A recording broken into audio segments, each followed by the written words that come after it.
Na mtazamaji, karibu kwa taarifa kamili. Kiwango cha maambukizi ya virusi vya korona nchini kimefikia 22%, huku visa vingine 1059 vikidhibitishwa hii leo, huku wagonjwa 121 wakiwa ICU. Watu wengine 2 wamefariki kutokana na makali ya korona. Kulingana na Waziri wa Afya Mutahi Kagwe, Wakenya wameshauriwa kuendelea kufuata masharti yaliyowekwa ya kuzuia maambukizi ya korona, huku akisisitiza kwamba chanjo ya AstraZeneca inayoendelea kutolewa humu nchini inaanza kutoa kinga ya mwilini baada ya majuma 3 na wala sio punde tu mtu anapochanjwa. Wakati huo wahudumu wa afya wameonywa dhidi ya kukosa kutoa chanjo kwa wahudumu wa vituo vingine, ikibainika kwamba baadhi ya wahudumu wanakosa kutoa chanjo hiyo kwa wenzao na badala yake kuwapa marafiki na jamaa zao, haswa katika hospitali za kibinafsi. The rest were acquired through the COVAX facility. Of this total, 530,000 doses have already been distributed to various regional centers across the country, and so far we have vaccinated just over 40,000 as at midday today. And by this evening, we expect to be nearing the 50,000 mark. Vaccination is available to members of our society at all eligible members of our society at all referral and select facilities in the counties. These facilities include those owned and managed privately, as well as those that belong to faith-based organizations. For avoidance of doubt, any eligible officer can turn up for vaccination at any facility designated as a vaccination site and get their jab for free. I have noted with concern that some facilities, especially those private ones, have been turning away officers not working for them. Please take note that this is not acceptable. So long as a facility has been designated as a vaccination site, it should administer vaccines to all qualifying members of society without discrimination. But we must not, on the other hand, administer to those not prioritized in the vaccines list, because vaccines are not available for everybody as yet. And I want to repeat that. I think somewhere along the line, there seems to have developed some confusion that all persons, anybody, can walk to a vaccination center to get vaccines. I saw it here at the ministry when we had a site here. Today, I saw pictures from Bagathi that again look like a whole crowd of people. Queues are developing in those sites. And I want to make it very clear. Those carrying out vaccinations will have to account for every dose that they have used. And that dose that they have used must be matched against an eligible person. And this is important, good people, because it is the only way we account for everything. It is the only way we can be fair, and it is the only way we can be transparent. And for that reason, we add that we must follow the prioritized list.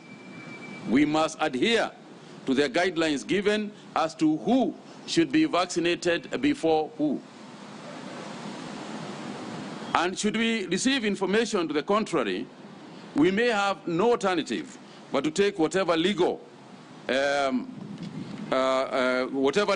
extent is possible to us, including suspension or revoking or practice licenses. Because we know, we have heard, there are those now who are calling friends and relatives to vaccinate them, particularly in private hospitals, and you'd like to say that this again is the law. We have also been told, and there was a notice about vaccination in other institutions, particularly the United Nations. We have also made it very clear. It is true that vaccination can be done in those institutions provided that it is within the priorities given. If we are using government vaccines We are prepared to vaccinate everybody in the country, including diplomats, on a reciprocal basis, because diplomats are also vaccinating our people wherever they are. But this must be done in accordance with the priority list. In other words, if you have got persons who are front-line soldiers within the embassies, if you have got health workers within the embassies, within the UN, we will prioritize them with everybody else. When we get to the age of 58 years plus, which we hope is going to be soon, then again, everybody will be eligible irrespective of who they are or which countries they come from. The vaccine itself presents a good mitigation against COVID-19. But as we shall hear from doctors amongst us, it however takes time to prepare the body to fight against the disease. Because we have had this notion where people are complaining that somebody got positive the day after vaccinating. Now, you will get, if you get exposed, a day, a week, towards 2 weeks, you will still get the virus. And I think it should be made clear that you do not become immune immediately. It takes time for that to happen. And I'm going to ask Dr. Mwangangi to speak to that when she gets a chance.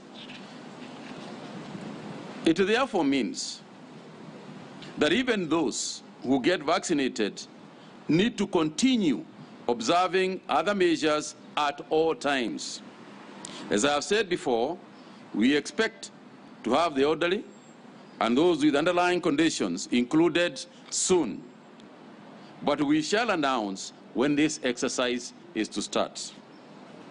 I've also noticed a lot of interest in the vaccine, especially in this particular cadre. This is as it should be. But I urge you to be a little bit more patient as we get ready for you. Meanwhile, I encourage all frontline workers to turn up to get vaccinated at the nearest facility to them. And we will continue expanding those facilities, and I'll let Dr. Akwale speak to the expansion program that we have in the counties. But again,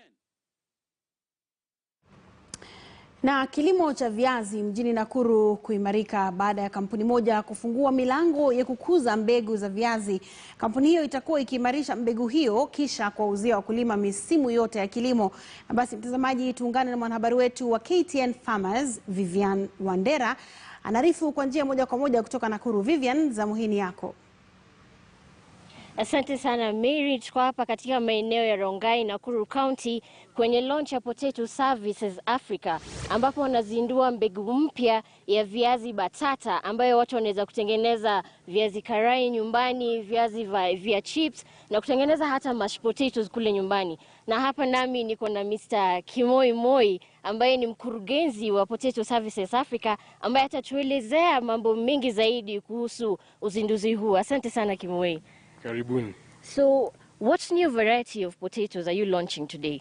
So, we're not necessarily launching any new varieties today. We've been established since 2015. We have Manitou and Marquise being our flagships, but we also do Destiny and Rudolph, which are very good as well. And our latest one coming up in this year will be Arizona. All right. So, have you made the seedlings available countrywide to farmers, or have you only supplied them within Nakuru County? No, they're available nationwide and for all smallhold farmers.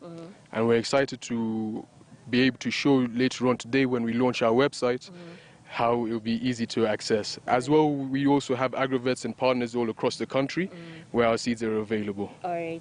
So what other key players have been able to make this project possible? Well, we've had lots of very good players and partners in this journey of ours. One of them being for the inputs, Yarobea. They've been very good in helping us in the transfer of knowledge and good agronomy and agricultural practices. We also have links with good financial and also off-takers as well. Haya basi ulivyosikia Mary, viazi hivi na mbegu zapatikana maeneo ya Nakuru County kwa wakulima wote nchini Kenya. Asanteni. Asante sana mwenzangu Vivian Wandera. Tukiendelea mtazamaji, Rais wa Muungano wa Tanzania Samia Suluhu Hassan amesema yuko tayari kuendeleza kazi aliyoiacha marehemu John Pombe Magufuli ya kuwahudumia Watanzania na kuendeleza taifa hilo. Ingawa amesema kifo cha Rais Magufuli kilitokea ghafla, atajitolea kuhakikisha maisha ya Watanzania haswa walio wanyonge yameimarika. Rais Suluhu Hassan amemtaja marehemu Magufuli kama baba aliyewajali watoto wake. Nitumie fursa hii kuwashukuru sana kwa kufika kwenu kaka zetu. Mmetugusa sana, mmetufariji sana na mmetupa heshima kubwa sana. Tutaukumbuka wema wenu huu siku zote. Waheshimiwa viongozi na ndugu waombolezaji, sote kwa pamoja bila kujali vyeo, tofauti zetu za dini, kabila wala jinsia, tumekusanyika hapa kwa umoja wetu na mshikamano kumsindikiza mwenzetu ambaye katika kipindi chake cha urais alisimama kama Mtanzania kwanza na kuweka maslahi ya taifa mbele. Umati uliojitokeza hapa leo ilikuwa hivyo hivyo kwa Dar es Salaam, itakuwa hivyo hivyo kule Unguja na itakuwa hivyo hivyo kule Mwanza na Chato. Na huu ni ushahidi kwamba rais wetu alikuwa kipenzi cha watu. Nimeshuhudia upendo mkubwa na shukrani walizo nazo Watanzania kwa Rais Magufuli wakati wa tukio la kumuaga pale Dar es Salaam na hapa Dodoma. Watanzania wengi wamejitokeza kumuaga kwa majonzi tele. Nimeshuhudia vijana na kina mama wakitandaza nguo barabarani kwa heshima ya kuthamini mchango wake. Hali hii haishangazi, sababu Mheshimiwa Rais Magufuli amegusa maisha ya wengi kwa muda mfupi na kwa namna ya kipekee sana. Matokeo ya kazi yake na uongozi wake ni bayana. Umati uliojitokeza na simanzi walioionyesha ni kielelezo tosha kuhusu ukubwa na uzito wa msiba wenyewe. Ndugu zangu, hayati Rais Magufuli ni mtu aliyebahatika kusikia na kupokea sifa zake angali yu hai. Hili ni jambo la nadra sana kwa maisha ya mwanadamu, ila inatupa faraja kuwa ameondoka akiwa anajua ni kwa namna gani Watanzania tulithamini na kuenzi mchango wake. Na Mungu alimjalia karama ya kujua kwamba tutamkumbuka kwa yote aliyoifanyia nchi hii, maana yeye mwenyewe aliwahi kusema katika moja ya hotuba zake kwamba siku nikifariki mtanikumbuka. Na kweli leo na milele tutamkumbuka. Alikuwa sahihi sana.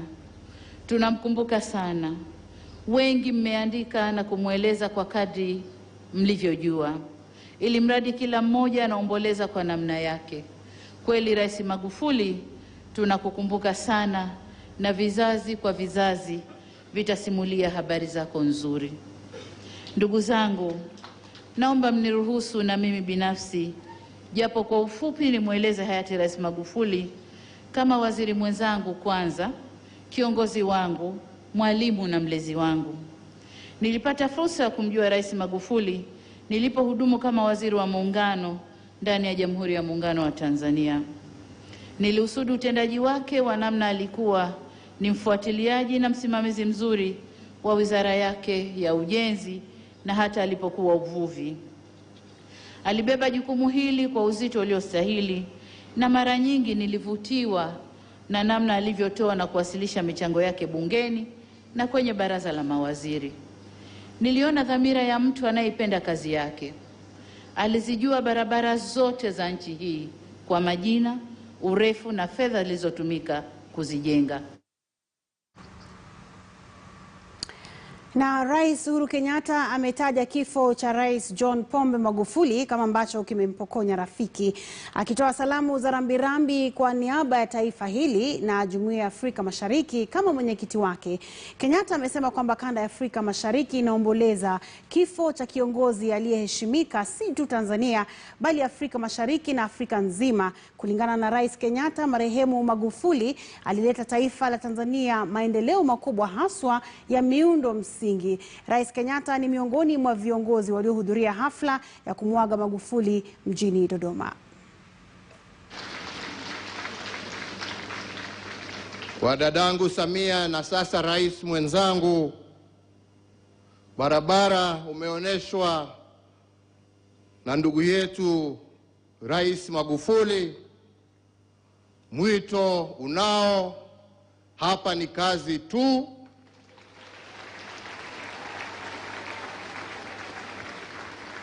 Wananchi wa Tanzania wako nyuma yako.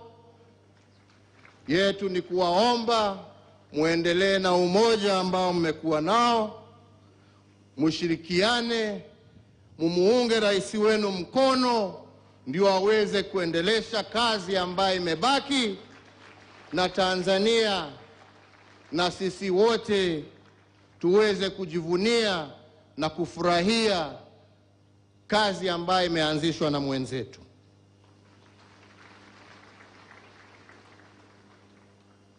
Dadangu, najua wakati huu ni mgumu sana kwako, kwa sababu umechukua usukani wakati mgumu na wakati ya majonzi. Lakini mimi neno pekee ningependa nikuachie siku ya leo ni ile neno Mungu alipatia Joshua wakati Musa aliaga,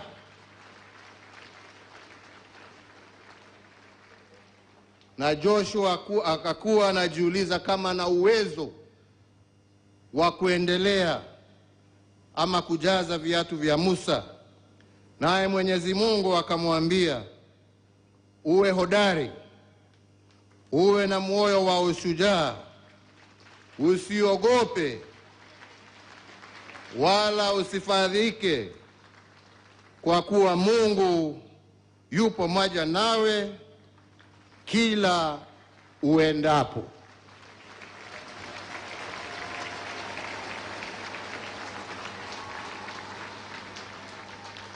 Kwa Watanzania wote tena, pokeeni pole za wenzenu wa Afrika Mashariki na Kenya.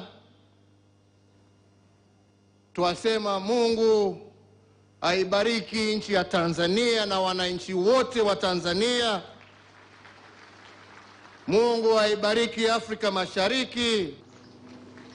Je, tunawezaje kumwaga mtu aliyeongoza sadiki kwa kujitolea na aliyekuwa na tamaa ya kuiona kanda yetu ya kusini ikiwa uhuru kutoka kwa utegemezi wa kiuchumi?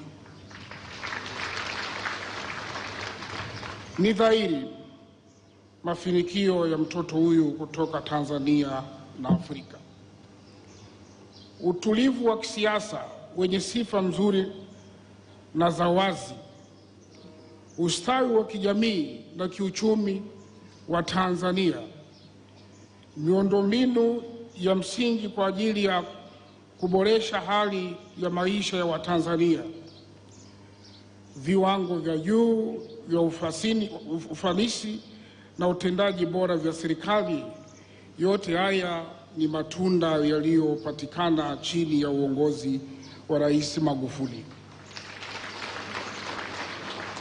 Leo hatukubali kama vile ambapo hatukukubali miaka 22 iliyopita tulipopokea habari za kutuacha Mwalimu Nyerere, mshauri wa uhakika wa ukombozi wa Afrika.